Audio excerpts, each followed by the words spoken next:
E eu gostaria que os irmãos abrissem a Bíblia. Nós vamos falar de algo tão pertinente a todos nós e desejo do nosso Deus a alcançar todas as pessoas. O que eu tenho e o que você tem é a mesma coisa. O que eu recebi de Deus, o que você recebeu de Deus é a mesma coisa. E o que Deus tem para dar para você nessa noite é a mesma coisa também que Ele já deu para nós, que é a vida eterna. Então, até que sejamos um. E a gente começa entendendo que para ser um é preciso ter vida. E a vida em Cristo é o tema da nossa reflexão nessa noite. E vamos começar no Velho Testamento para a gente conhecer um pouquinho a vida no Velho Testamento. O sentido da vida no Velho Testamento. No livro de Deuteronômio, vai apontar Deus como o dono da vida. No livro do Gênesis, vai também apontar Deus como dono da vida. E nós vamos abrir Deuteronômio, capítulo 30, versículo 20. 3 pontos importantes tem no versículo e que nós vamos discorrer lá para o Novo Testamento. Dizendo assim a palavra do Senhor. Esse era o momento da lei do Senhor, que é uma lei bem patente no meio do seu povo. Mas o versículo 20 diz assim, do Deuteronômio 30.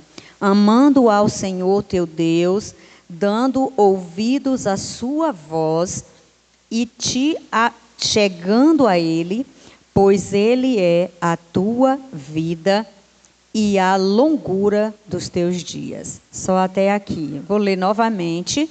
Amando ao Senhor teu Deus, dando ouvido à sua voz e te achegando a Ele, pois Ele é a tua vida e a longura dos teus dias. Obrigada, Senhor Jesus. Obrigada pela vida eterna. Obrigada, Jesus, pelo teu grande amor e cuidado. Obrigada, Jesus, porque o que temos é do Senhor para nós. E nós somos gratos a Ti pela bondade e misericórdia do Senhor para conosco. Abençoe as nossas vidas. Somos muito, a Deus, carentes da Tua presença nessa noite, em todos os aspectos, a começar de mim. Te peço que em nome de Jesus, que o Senhor fale ao meu coração, como o Senhor já tem falado neste dia, e que com certeza o Senhor falará conosco também, em nome de Jesus. Irmãos, esse versículo de Deuteronômio, trazendo o autor da vida como aquele que tem controle do nosso viver, não só aqui no tempo terra, o tempo hoje também, mas é aquele que nos chamou para vivermos uma eternidade. Neste versículo lido, nós temos aí 3 aspectos interessantes para a gente ver como é essa vida. E a vida ela foi instituída por Deus desde a criação, isso a gente já sabe. Basta a gente nem contemplar logo o casal, mas contemplar toda a criação e especialmente o 3º dia, quando ele faz que haja terra e depois o que é que ele coloca na terra que não tinha vida, ele coloca vida. Coloca plantas e daí por diante ele começa só colocando vidas. Então esse sentido vida, fôlego, era lá no Velho Testamento e na criação de todas as coisas. Quando chega no homem, a gente vai sentir algo maior, algo diferente a respeito da vida. A pergunta já fica para nós. Você acha importante viver? É bom viver? Você gosta de viver? Qual o sentido de viver? São perguntas que a gente sempre faz. E que os grandes estudiosos, como bem disse nossa irmã Eliane pela manhã, os grandes especuladores da vida, né? O que é a vida, de onde viemos, para onde iremos. A preocupação é de onde viemos, nem pergunta para onde iremos. Mas a nossa maior preocupação não é de onde viemos, porque a gente já sabe. É para onde iremos. Essa é a nossa maior preocupação. A vida não é algo para se brincar. A vida é algo para se viver. Viver, crer e fazer a vontade daquele que tudo pode. 3 importantes pontos a gente pode ver nesse viver a vida em Cristo, para com Deus. E requer ações. Essas 3 ações, a primeira é amar ao Senhor. Porque vivo, eu tenho condição de amar. Só tem condição de amar, amados, quem vive. Então, a gente discutir a questão de amar para quem está morto, aí você pode até imaginar, mas que morte é essa? Nós não estamos falando para quem está lá no cemitério, ou quem acabou de morrer nesse exato momento, de tantas e tantas situações que o mundo tem, que de 40 em 40 segundos morrem pessoas com N situações no mundo. Nós não estamos nem trazendo, não é esse tipo de morte. Nós estamos falando, só ama quem tem a vida eterna, porque aprende a amar. Porque esse é princípio da palavra do Senhor. Então, o primeiro ponto que mostra o versículo, amando ao Senhor teu Deus. Esse amor vai nos dar a condição também de amar o próximo. Então, eu amo ao Senhor, meu Deus, e eu consigo amar porque eu sou amada. Porque, como diz João, Ele escolheu a me amar primeiro. Eu não amo a Deus porque eu escolhi amar a Deus. A Bíblia diz que é o contrário. E ouvindo uma das mensagens do pastor, nós somos tão frágeis que nós nem mesmo temos condições de amar ao Senhor. Ele depositou em nós uma condição para que pudéssemos amar ao Senhor. Para que nós mesmos... Então, eu amo a Deus porque Ele me ensina a amá-lo. Porque Ele cuida do meu coração para me direcionar a amá-lo. Porque senão meu coração vai inclinar a não amá-lo. Por isso que até para amar a Deus, nós somos dependentes dEle. E isso é entender o princípio da vida. Um outro ponto no próprio versículo é: dá ouvido à sua voz. A pergunta é: de que forma eu posso dar ouvido à voz do Senhor? Cadê a voz do Senhor? Onde eu vou encontrar essa voz? Eu vou conseguir ouvir? Tem gente que diz que nunca ouviu a voz do Senhor. É porque nunca leu a Bíblia. A voz do Senhor é a palavra escrita para nós. Deuteronômio é um livro que faz um resumo e mostra como o povo deveria caminhar. Mas que o povo deveria entender o que era viver. E que Deus seria a vida de cada um deles. E ele começa a destrinchar dessa forma. Como é que o povo iria agir? Primeiro, amando. Segundo, ouvindo sua voz. E nós ouvimos muito a voz de Deus quando lemos a palavra do Senhor. É que existem voz audível, voz escrita. E nós temos que entender que a palavra do Senhor, a voz dele é escrita. A Bíblia diz que homens santos de Deus, inspirados pelo Espírito Santo, eles escreviam. Mas como é que eles poderiam escrever tão grandes coisas se eles não ouvissem?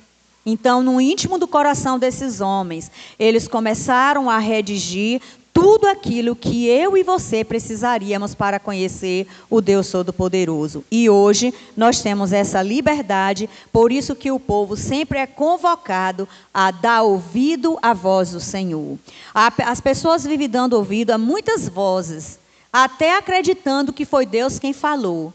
Mas a verdadeira voz do Senhor, se não for o que está aqui, cumprimento disso daqui, ligado a isso daqui, cuidado com o que você ouve, que pode ser engano. Porque o inimigo também fala, para enganar qualquer pessoa. Depois vem a terceira ação, para nós praticarmos também. Se achegar a Ele. Entrega constantemente. Como é importante a gente lembrar que todos os momentos das nossas vidas precisamos nos achegar ao Senhor. A quem a gente está se achegando?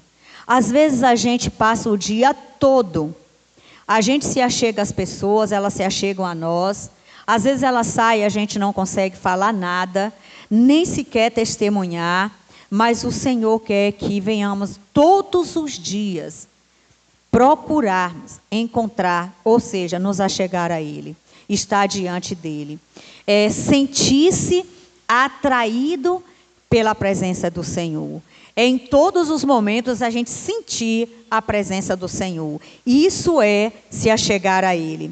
E Ele, com certeza, também vai nos atrair. E a Bíblia fala que os grandes homens do Velho Testamento, especialmente do Velho Testamento, mais o Novo a gente vai encontrar, porque a gente vai encontrar o apóstolo Paulo, seus discípulos também, homens que conseguiram atraírem a cada dia a presença do Senhor para si. Mas a Bíblia fala que Deus sempre falava que Ele achou graça por fulano, pelas ações de fulano. Nós somos pessoas que devemos viver sempre praticando boas ações diante do Senhor.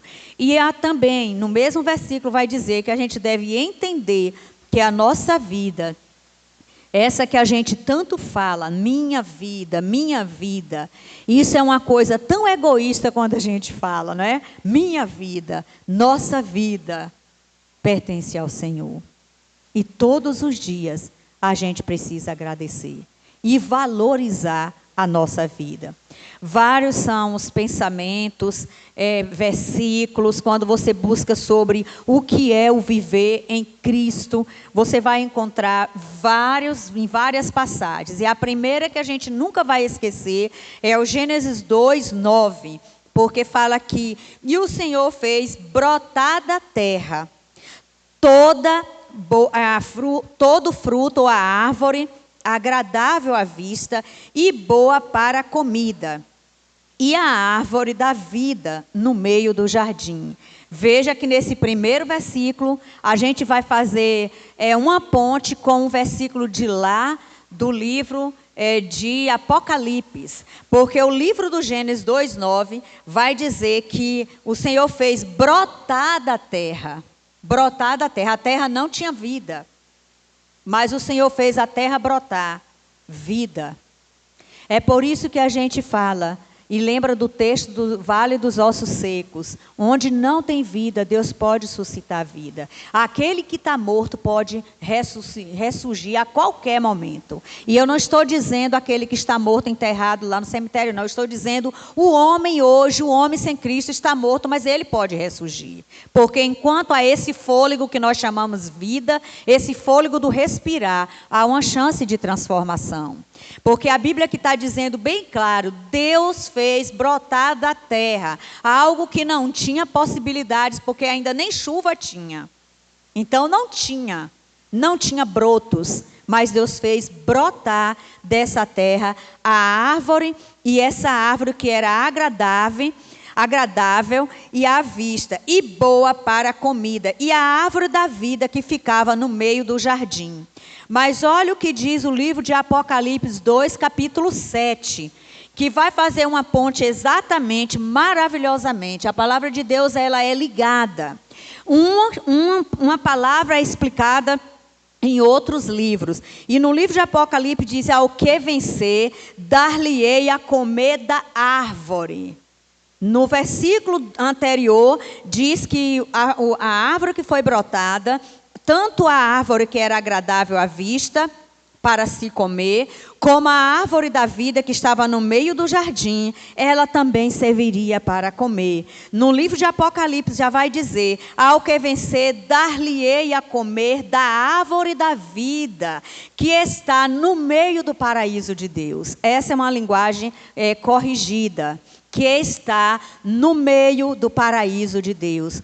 Para isso, é preciso vencermos o mundo e o inimigo, para fazermos parte desse banquete maravilhoso. A árvore que está no meio do jardim, ela é de livre acesso. A única coisa que impede são os desejos humanos, a vivência humana. Esse viver desenfreado do homem jamais possibilitará o homem a chegar perto dessa árvore. Por isso, amados irmãos, nós precisamos entender que Deus nos chamou para ter vida e vida em abundância. E aquele que aproxima dessa árvore representa Jesus Cristo.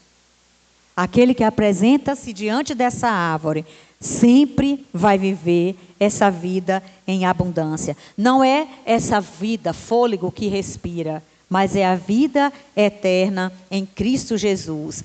Essa deve ser as nossas características. Aquele que busca, aquele que ama, aquele que ouve a voz, aquele que se achega, esse com certeza vai entender que no paraíso para onde eu e você iremos, ali sim, a árvore vai estar ali, no centro de tudo.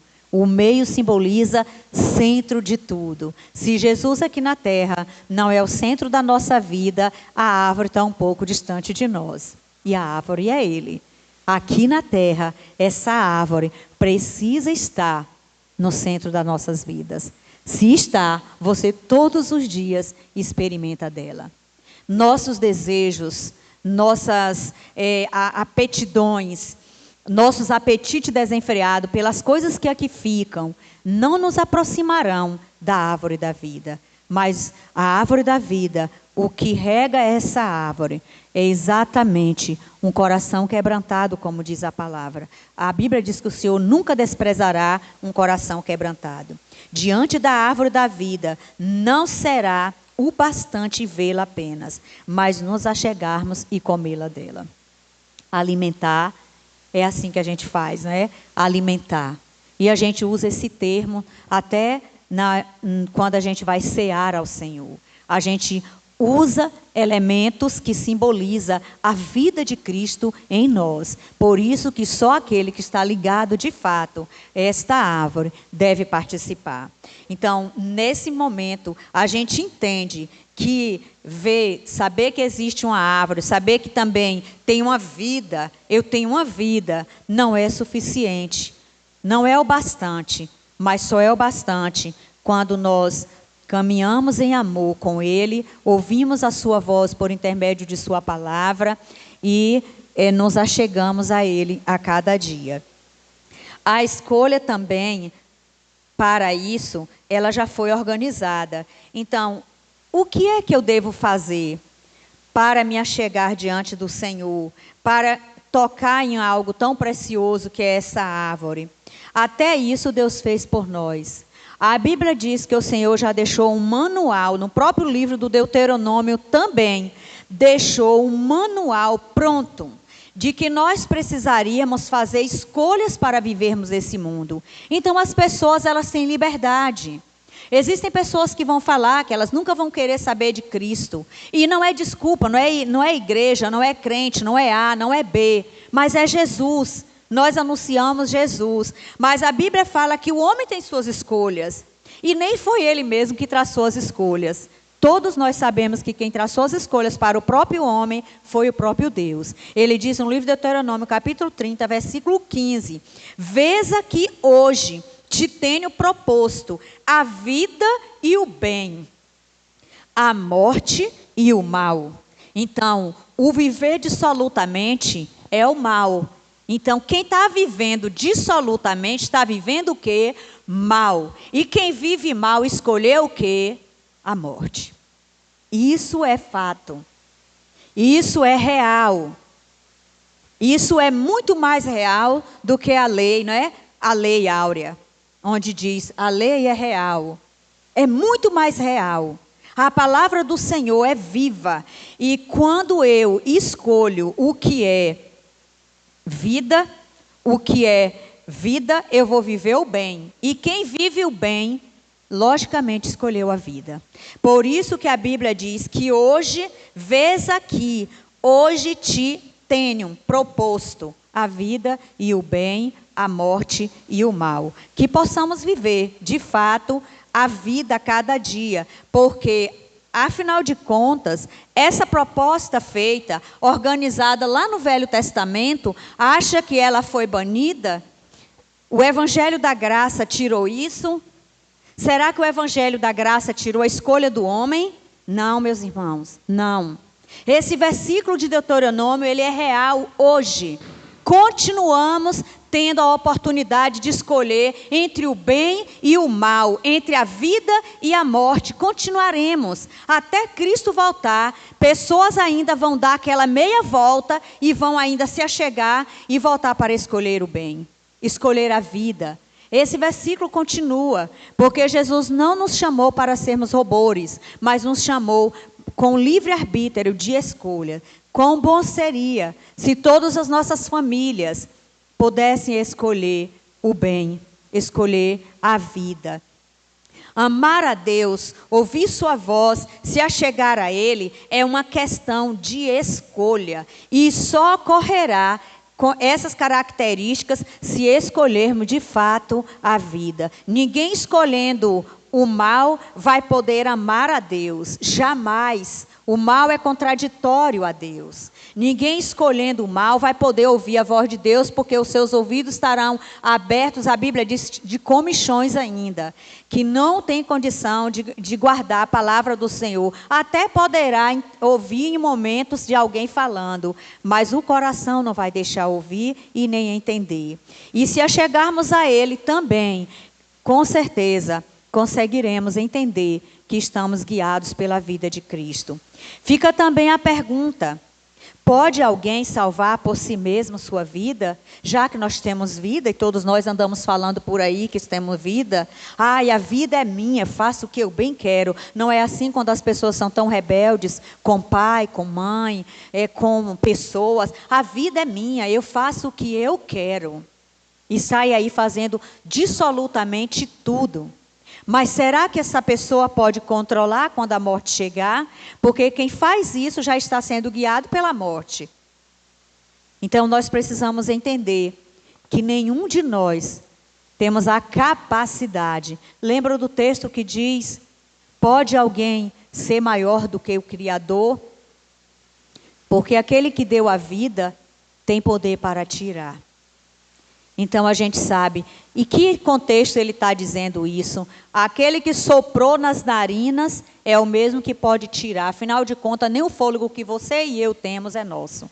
Nem isso. Somos tão frágeis que o que você está respirando agora, e tão precioso, né, Idelmira?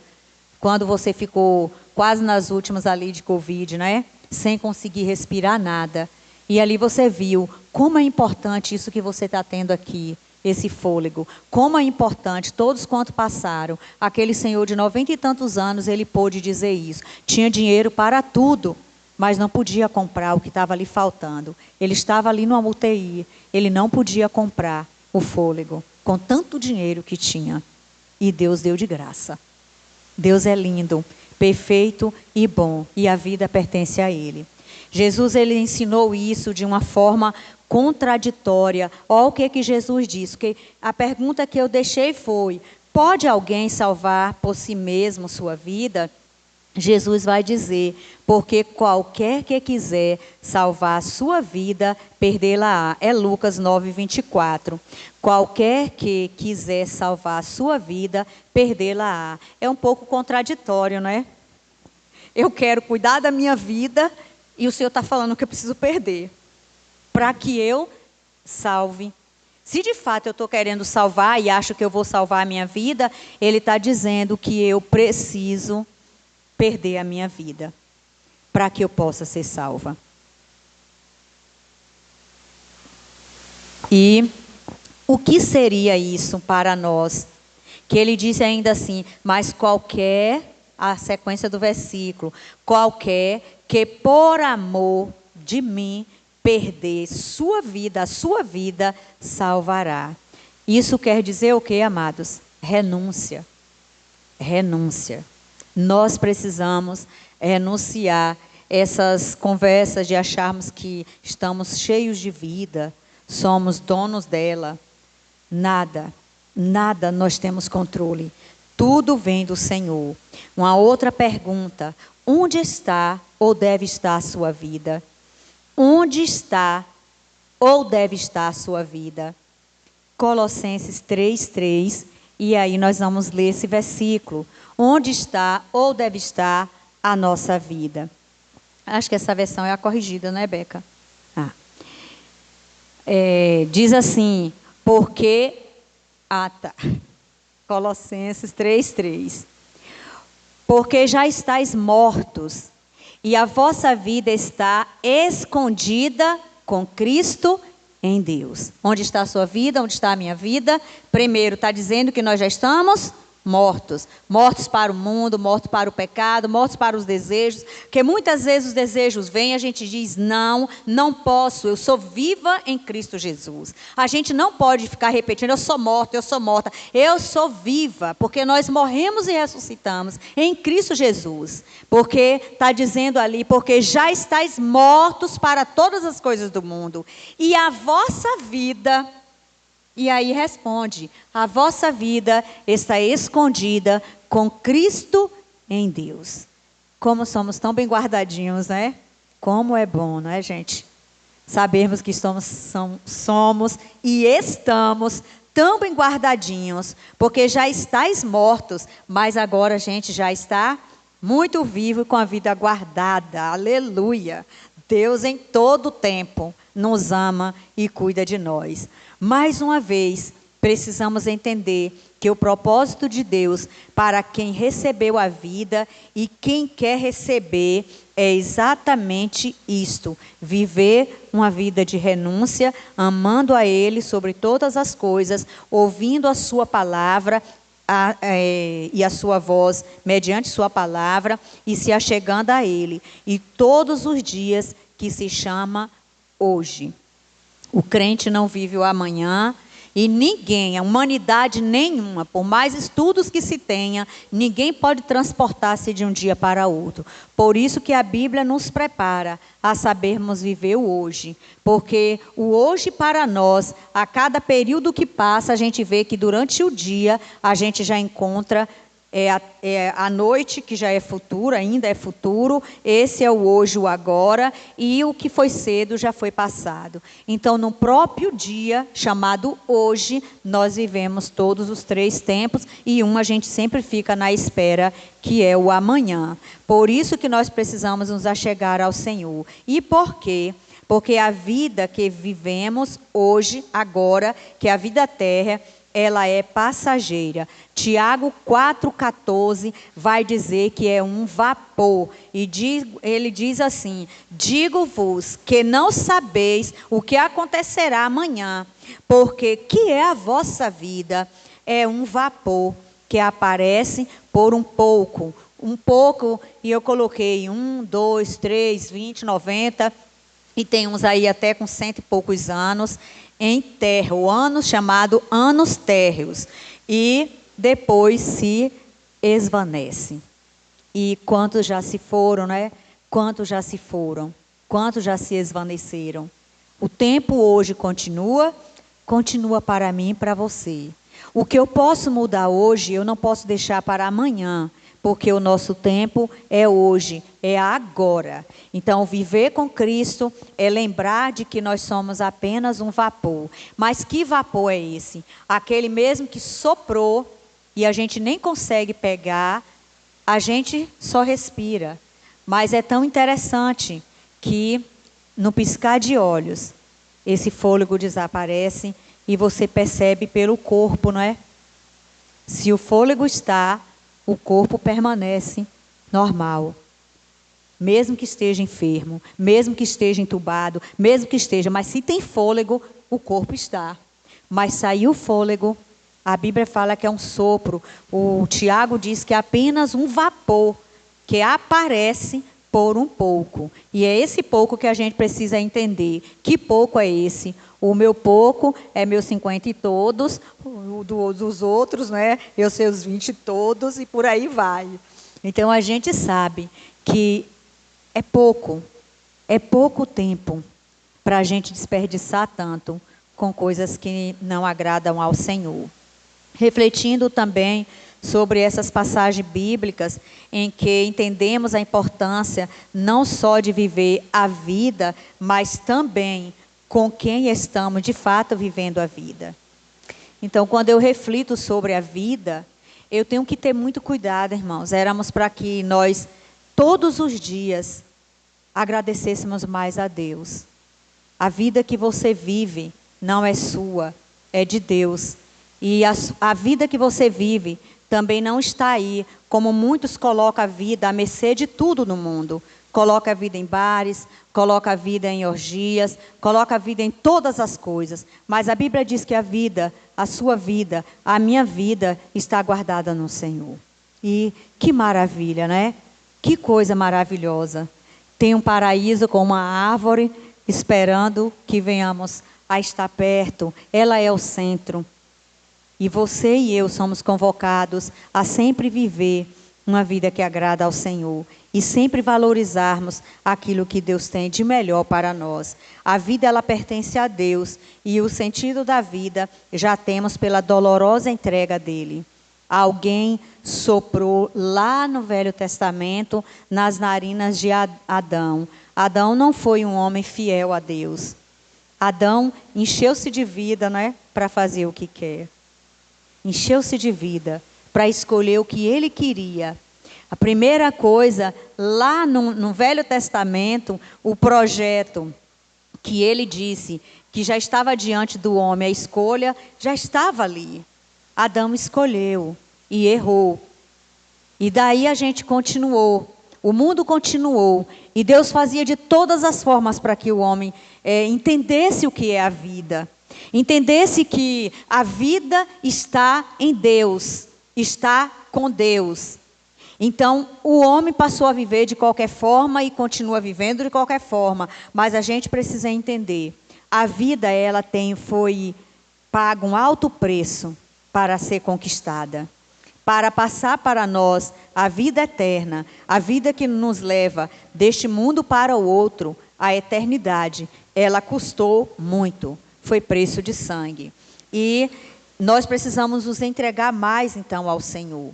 E essa vida foi entregue exatamente ali na cruz. E nós precisamos também entender que todas as vezes, quando olhamos e pensamos na cruz, nós devemos olhar dentro de nós. O que você tem que foi conquistado na cruz? Qual foi a sua herança com a cruz? Nós cantamos uma música que fala: tudo que Jesus conquistou na cruz é direito nosso, é nossa herança. E o que foi que Jesus conquistou na cruz? Que tudo é esse? Irmãos, a gente não precisa de tudo o que a gente precisa para viver neste mundo, que é uma casa, que são móveis, que são coisas e mais coisas e mais coisas. O tudo que a Bíblia diz que Jesus conquistou na cruz foi vida eterna. Essa vida que é chamada vida em abundante, que nós vivemos. Logo, tudo que tenho, tudo que sou, e é o mesmo que todos têm. Assim nos tornamos por termos uma só vida. Cristo é a vida de todos, até que sejamos um. Que nós encerramos nessa noite. Até que nós venhamos a entender que sejamos um, que somos um. Porque a vida que você tem é a mesma que eu tenho. Não tem diferença. Nós não somos diferentes. Nós não somos melhores que o outro. O que você respira e é o que eu respiro. A bênção que você recebe, o cuidar dele, a tua vida está guardada com ele e em Deus, a minha também. Porque é única, é uma vida só, lá nas mãos dele, lá na gavetinha do Senhor, tem uma vida, a única, não é nenhuma, tem a única vida, é a minha e é a sua, até que sejamos um, como nós temos aprendido aqui na igreja. Que Deus nos abençoe e que a sua palavra fique em nossos corações e que nós possamos valorizar mais a vida que o Senhor nos concedeu. Deus é bom em todo o tempo. E até esse momento que nós estamos vivendo, de muito calor, de muita fadiga, mas nós temos vida eterna em Cristo Jesus. E nós não sabemos o que irá acontecer, mas Ele sabe. Mas o maior aconchego, o maior refrigério de uma vida é Cristo. É ter certeza da salvação em Cristo Jesus. É poder contemplar tudo aquilo que a sua palavra diz. Então, fica nessa noite amar a Deus, ouvir a sua voz, se achegar a Ele e valorizar a vida que Ele nos deu.